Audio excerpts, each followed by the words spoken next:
క్రీస్తు మాట వినని నేటి క్రైస్తవులు. క్రీస్తు మాట వినని నేటి క్రైస్తవుల గురించి మనం నేర్చుకుందాం. క్రైస్తవ సమాజం పెరిగింది కానీ, క్రీస్తు సంఖ్య పెరిగింది కానీ, క్రీస్తులో సంఖ్య మాత్రం పెరగలేదు. దేవుని దృష్టిలో సంఖ్య మాత్రం పెరగలేదు కానీ, లోకంలో క్రైస్తవులమైన సంఖ్య మాత్రం నేడు పెరిగింది. సుమారుగా 126 దేశాల్లో క్రైస్తవ సమాజం ఉందని మనకు ఆధారాలు ఉన్నాయి. కానీ సత్య బైబిల్ అయినటువంటి సత్యవాక్యమైనటువంటి బైబిల్లో కొద్దిమంది మాత్రమే పరలోకాలకు వెళ్తారని గ్రంథం మనకి తేటగా సెలవిస్తూ ఉన్నాడు. తండ్రి అయిన దేవుడు తన కుమారుని యేసుక్రీస్తు ద్వారా నిత్య మహిమను సంపాద్యమును ఇచ్చుటకు దేవుడు అనాదిలోనే మానవ జాతి నిర్మించాడు. అలా తప్పిపోయిన మానవ జాతిని మరలా క్రీస్తులో ఏకం చేయాలని దేవుని అనాదికాల సంకల్పము. అలాగే ఆ సంకల్పాన్ని, ఆ చిత్తాన్ని తెలియజెప్పడానికి యేసుక్రీస్తు ప్రభు వారు లోకానికి రావడం జరిగింది. ఆ సంకల్పాన్ని, చిత్తాన్ని, ప్రతి పరలోక రాజ్యాన్ని విషయాన్ని తేటగా అపోస్తులు వివరించగా, అపోస్తులు మనకి గ్రంథస్థం చేసి ఈరోజు మన చేతిలో దేవుని గ్రంథమైనటువంటి బైబిల్ మన చేతిలో ఉంది. అయితే నేడు క్రీస్తు మాట వినని క్రైస్తవ సంఖ్య ఈ భూమి మీద వేలల్లో, లక్షల్లో, కోట్ల మంది కూడా ఉన్నారు. దీనికి కారణం ఏంటని ఆలోచిస్తే, క్రీస్తుని నిత్యము బాహాటంగా సిలువ వేస్తూ మేము క్రీస్తు మాట వింటున్నాము, క్రీస్తు ప్రకారమే జీవిస్తున్నాము, క్రీస్తు మాదిరికరంగా ఉన్నామని, అపోస్తుల బోధ ప్రకారమే బ్రతుకుతున్నామని చాలామంది సహోదరులు భ్రమపడతా ఉన్నారు. కాబట్టి ఒక విద్యార్థి పరీక్షలకు రాయడానికి వెళ్ళినప్పుడు నేను బాగా చదివాను కాబట్టి నేను ఖచ్చితంగా పాస్ అవుతానని ఒక దృఢ నిశ్చయంతో ఉంటాడు. అదే ఇంకొక విద్యార్థి అయితే నేను చదివాను కానీ రాయగలలేదు అన్నాడు, ఖచ్చితంగా ఫెయిల్ అవుతాడు. నేను ఎందుకు ఈ మాట్లాడానంటే, బైబిల్ గ్రంథములో ఉన్న విషయాలు అవి సందర్భోచిత వాక్యాలు దేనికి సంబంధించినవో లేదా కావో అనే విషయాలు తెలియకుండా ఈరోజు అనేక మంది సత్యవాక్యాన్ని బాహాటంగా దూషించి క్రీస్తుని బాహాటంగా సిలివేసే పరిస్థితి ఈరోజు కనబడతా ఉంది. ఒక్క విషయం మీరు తేటగా ఆలోచించాలి. దేవుని గ్రంథము ఉన్నది ఉన్నట్టుగా మనము చెప్పకపోయినా, దాన్ని అనుసరించకపోయినా, మరి పరిపూర్ణంగా దాన్ని ప్రజెంట్ చేయలేకపోయినా మన ఆత్మీయ జీవితానికి భారీ నష్టం కలుగుతుందన్న సంగతి మొదట ప్రతి క్రైస్తవుడు తెలుసుకోవాలి. కాబట్టి యేసుక్రీస్తు వారి బోధ పరిశుద్ధమైనది, నీతిగలటువంటి బోధ. ఈ నీతిమంతుడి యొక్క బోధ లోకంలో మనుషులు ఏం చేస్తుందంటే, మనిషిలో ఉన్న చీకట్లు తొలగించి వెలుగు నడిపిస్తుంది ఈ బోధ. కాబట్టి మనం మత్తయి సువార్త 27:4 చూస్తే, మత్తయి సువార్త 27:4 నేను నిరపరాధ రక్తమును అప్పగించి పాపము చేసినని చెప్పాను. ఇక్కడ యోధా గారు అంటున్నారు, నేను జీవితంలో చేసినటువంటి అతిపెద్ద తప్పు ఏంటంటే నిరపరాధి, అపరాధము లేనివాడు, పాపం అంటే తెలియనివాడు, అబద్ధం అంటే తెలియనిటువంటి క్రీస్తుని నీతిమంతులు చేయడానికి, మానవ జాతికి ప్రాణం పెట్టడానికి క్రీస్తుని, దేవుని పోలికలో దేవుని నీతిని రాజ్యాన్ని ప్రకటించడానికి వచ్చినటువంటి క్రీస్తుని నేను అన్యాయంగా అప్పచెప్పాను, నిరపరాధ అయినా. ఈరోజు క్రీస్తు యొక్క బోధ ఏదైతే ఉందో అనాదికాల సంకల్పంలో, ఆ బోధ తండ్రి అయిన బోధ, యేసుక్రీస్తు దేవుని కుమారుడు క్రీస్తు లోకానికి వచ్చి ఉన్నది ఉన్నట్టుగా ఏదైతే చెప్పారో దాన్ని చెప్పని వారు, ఆ బోధతో కలిపిన వారు అపరాధములు ఉన్నవారు, పాపం చేస్తున్న సంగతి మీరు గమనించాలి. అలాగే మత్తయి సువార్త 27:24 మత్తయి సువార్త 27:24 పిలాతు చేతులు కడుక్కొని ఈ నీతిమంతుల రక్తమును గూర్చి నిరపరాధిని అన్నాడు. అంటే చేతులు కడుక్కున్నాడు, అన్యాయంగా ఇతను తప్పుడు వాడేమని, ఇతను తప్పు చేద్దని నాకు తెలుసు, కానీ ఈ మనుషులు ఇతను తప్పుడు మనిషి అని చిత్రీకరిస్తున్నారు. కాబట్టి ఇందులో నేను పాలు పంపులు ఉండకూడదు. ఎందుకంటే ఈయన దేవుని కుమారుడు, ఈయన న్యాయాధిపతి, తండ్రి అయిన దేవుడు ఈయనకి ఆకాశానికి భూమికి ఈయనకి రాజుగా నియమించున్నాడని పిలాతు ఎరిగినవాడు. తన భార్య మాటను బట్టి ఆయన విశ్వసించాడు. తన మనస్సాక్షి తన గద్దించింది. కాబట్టి చాలా జాగ్రత్తగా ఉండాలి క్రీస్తు విషయంలో లోకంలో అని చెప్పి తన చేతులు కడుక్కొని ఆ శిక్ష వేసినట్టు మన గ్రంథం సెలవిస్తుంది. మరి ఇది క్రీస్తు స్పష్టంగా ఎంతో చక్కటి సత్యవాక్యాన్ని మానవ జాతిని వెలిగించడానికి ఆయన భూమి మీదకి తెలియజెప్తే ఈరోజు ఆ వాక్యంతో ఎంతమంది ఎన్ని రకాలుగా కల్పిస్తున్నారు, బైబిల్లో లేనివి ఎన్ని కల్పిస్తున్నారు, ఎంత చక్కగా వ్యాపారం చేసుకుంటున్నారు క్రీస్తు చెప్పనివి. అమాయకుల ప్రజల దగ్గర ఎలా దోచుకుంటున్నారో ఒకసారి యోచన చేయండి. అలాగే తన భార్య కూడా మత్తయి సువార్త 27వ అధ్యాయము 19వ వచనంలో, మత్తయి సువార్త 27వ అధ్యాయం 19వ వచనంలో పిలాతు భార్య చెప్తుంది, ఆ నీతిమంతుల జోలికి నువ్వు పోవద్దు అని. చూసారా? అంటే మరి రక్షణలో ఉన్న మనము ఎంత నీతిమంతులము? దేవుని కుమారుడు క్రీస్తుని నమ్మి ఆయన రక్తంతో శుద్ధీకరణ మనం ఇంకంత నీతిమంతులుగా అవుతాము. వారు క్రీస్తు రక్తంలో కడగపోయినా సరే వారు విశ్వసించారు ఈయన నీతిమంతుడని.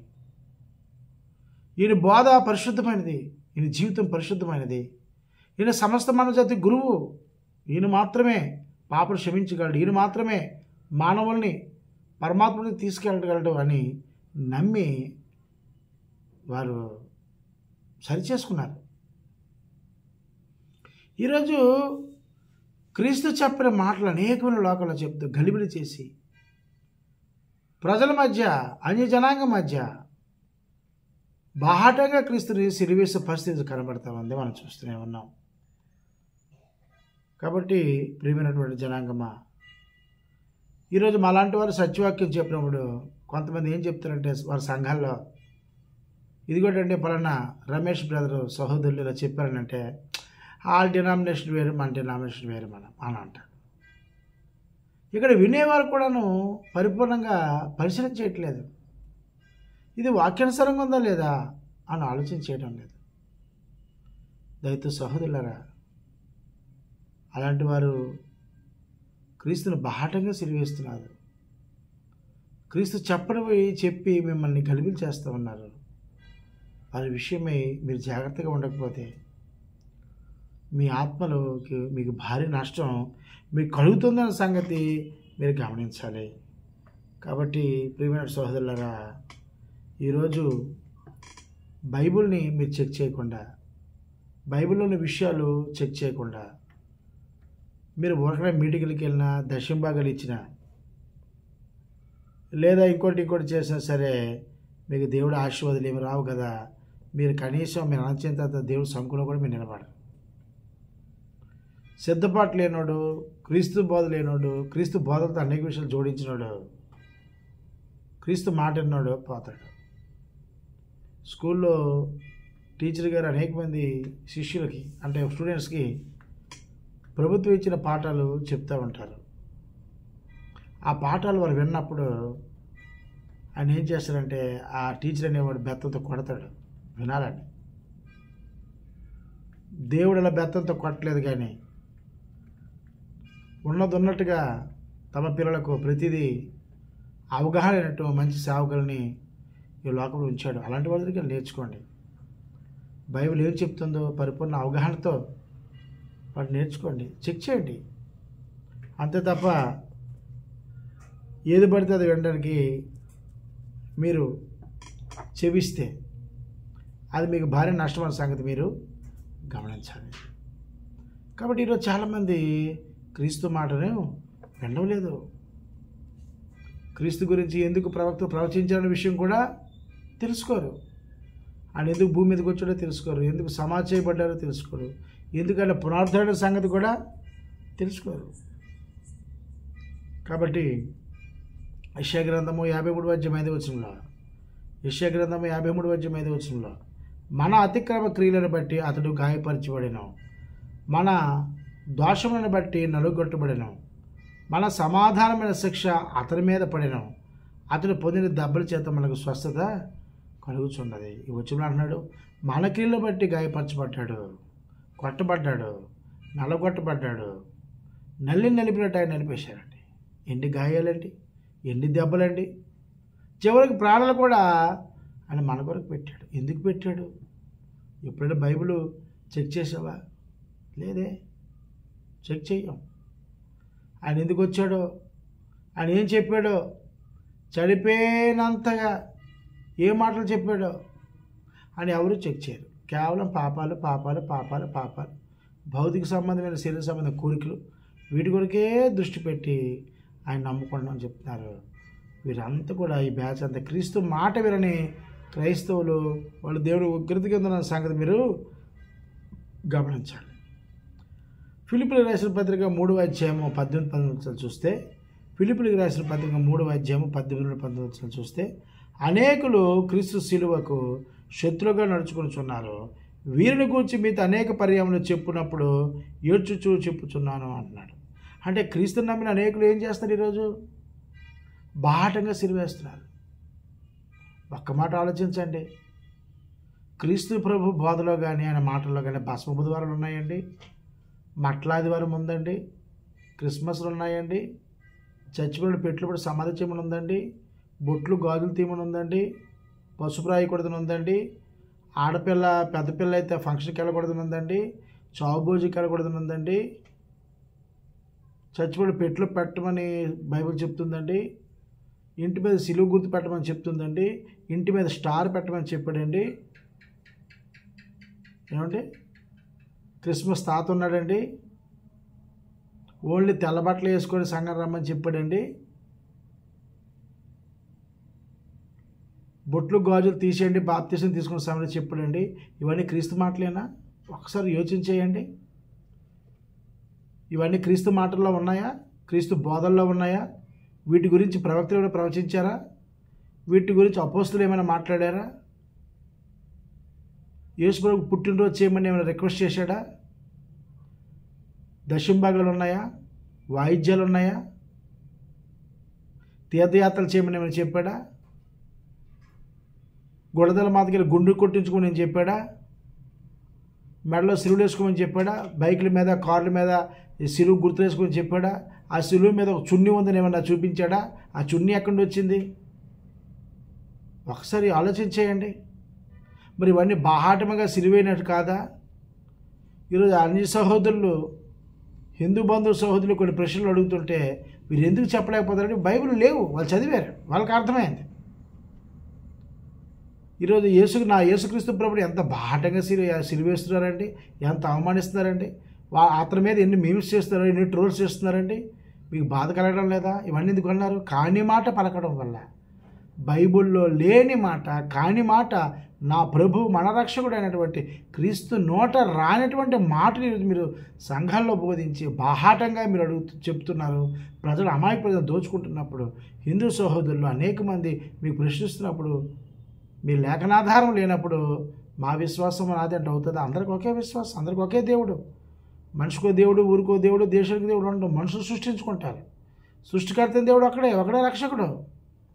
మానవ జాతి పాప పరిహార్థము బలైనటువంటి క్రీస్తు అక్కడే, ఆయన అనాథలోనే ఏర్పరచబడ్డాడు. కాబట్టి ఎంత దారుణమైన వ్యవస్థ అండి. గళతీయులకు రాసిన పత్రిక 5వ అధ్యాయం 11వ వచనం చూస్తే, గళతీయులకు రాసిన పత్రిక 5వ అధ్యాయం 11వ వచనం చూస్తే, సహోదరులారా, మీరు స్వతంత్రులుగా ఉండుటకు పిలువబడితిరి. అయితే ఒక మాట, ఆ స్వాతంత్రమును శారీర క్రియలకు హేతువు చేసుకొనక ప్రేమ కలిగిన వారై ఒకని ఒకడు దాసులయ్యుండుడి అన్నాడు. అంటే క్రీస్తు ఇచ్చిన స్వాతంత్రం మనం లేదు, ఆ స్వాతంత్రం తప్పిపోయారు. లోకంలో ఉన్న స్వాతంత్రాన్ని తీసుకొచ్చి క్రీస్తు స్వాతంత్రం అని చెప్పేసి మనుషుల్లో ప్రేమ లేకుండా పండగల వరకు, సంఘ ఆరాధనల వరకు మాత్రమే పరిమితి చేసేసారు నేటి బడా సేవకులు, బిషపులు. ఆలోచించేయండి. ప్రపంచవ్యాప్తంగా యేసుక్రీస్తు మీద భారీ వ్యాపారాలు జరుగుతున్నాయి అని పేరు చెప్పి, క్రీస్తు మాట చెప్పకుండా, క్రీస్తు మాట మాట్లాడకుండా, ఆయన పెదల్లో కానీ, ఆయన హృదయంలో కానీ, ఆయన మనస్సులో కానీ రాని మాటలు, రాయించిన మాటలు బోధిస్తూ శారీరక సంబంధమైన హేతువుల కొరకు భుక్తి కొరకు చేసుకుంటూ, మనుషులను వాటిని చెప్పుకుంటూ, కాలయాపన చేస్తూ ప్రజలు మభ్యపెట్టే పరిస్థితి, వాళ్ళంతా దెబ్బైపోతున్న సంగతి మీరు గమనించాలి.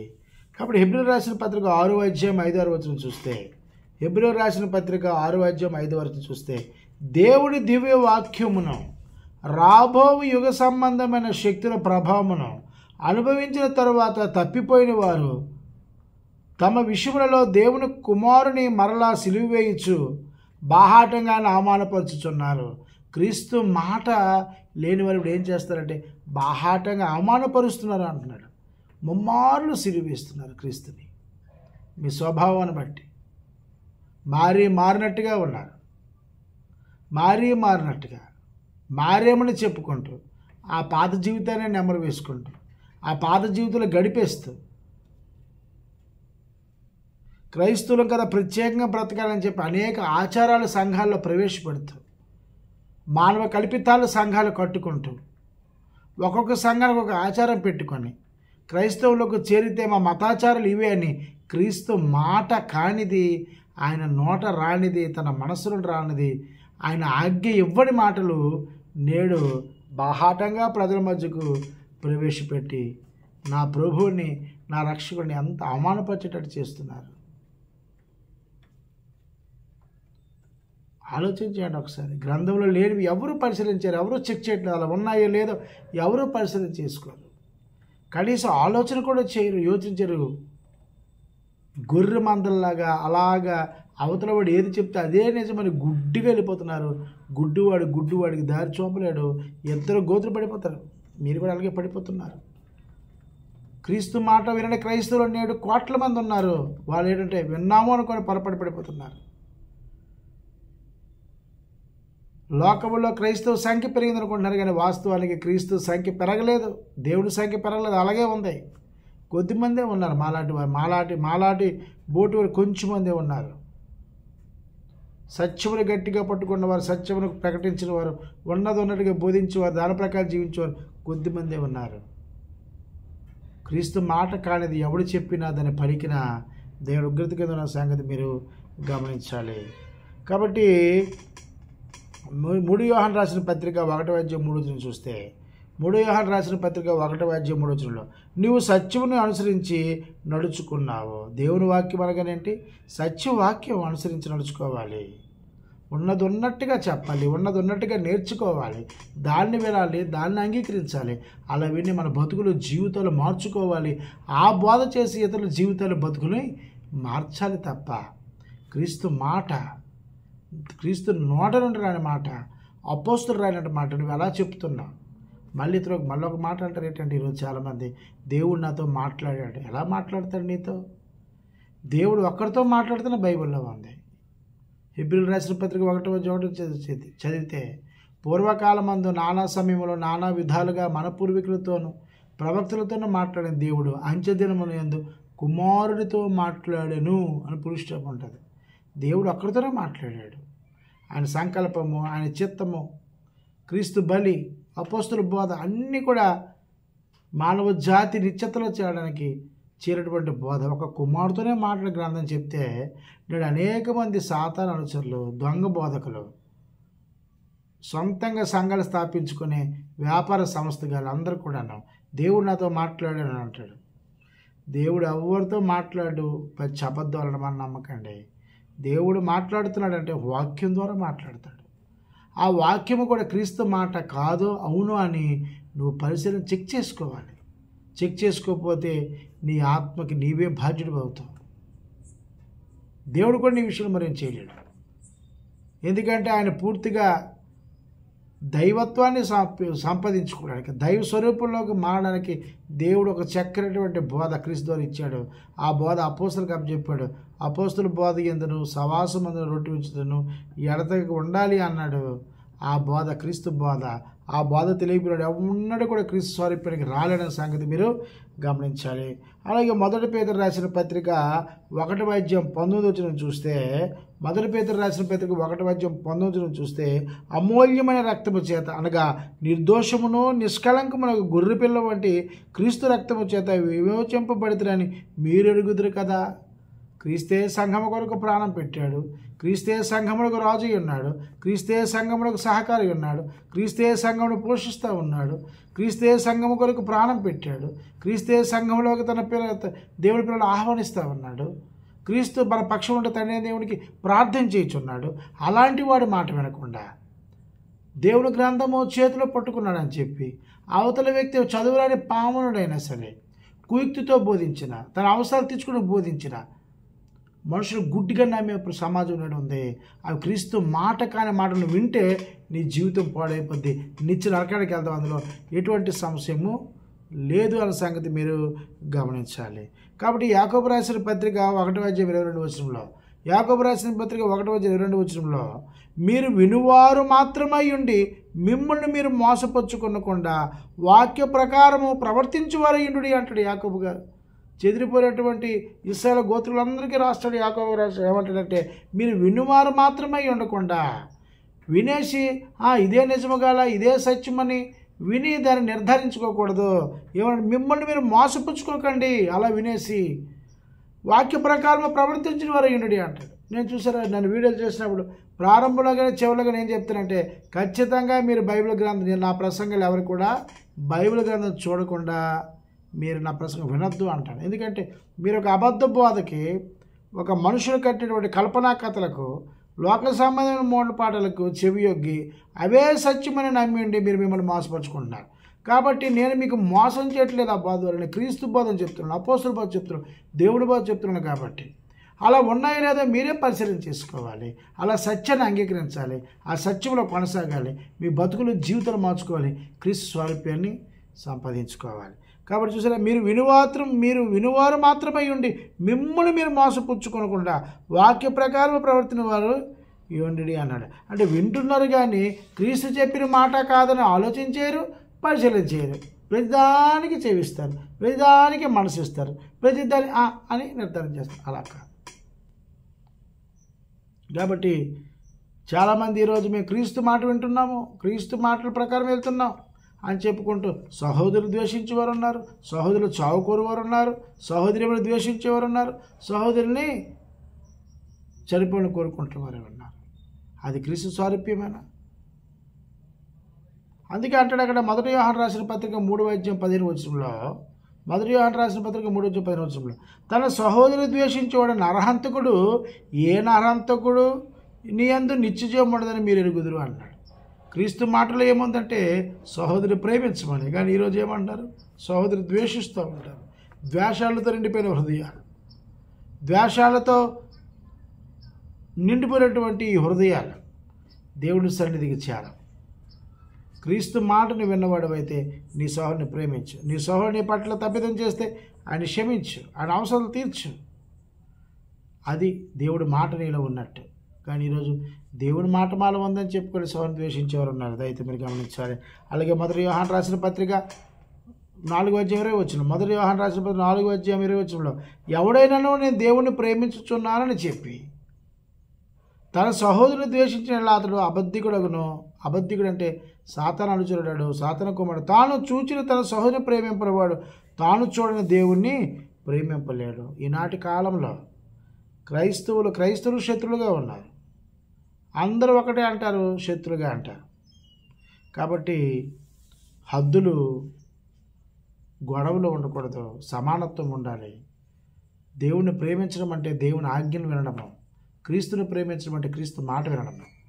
ఈరోజు మనం మాట్లాడుకున్నట్టు బైబిల్లో లేనివి, క్రీస్తు మాటల్లోనివి, క్రీస్తు మాట్లాడినవి అనేక విషయాలు గ్రంథంలో జోడించి చేస్తే తప్పు ఏంటి, తప్పేదన్నా తప్పు ఏంటి నువ్వు ప్రశ్నించుకుంటున్నావు కదా, అదే తప్పు.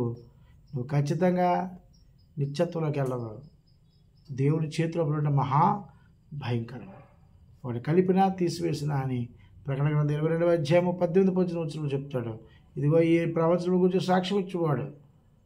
ఇందులో ఎవరైనా కలిపినా ఏదైనా తీసినా వారికి జీవవృక్షం పాలు పంపు లేవు అంటాడు, అగ్ని ఆరదు, పురుగు చాలదు అంటాడు. ప్రియమైనటువంటి సహోదరి సహోదరిమణులారా, క్రీస్తు మాట వినండి.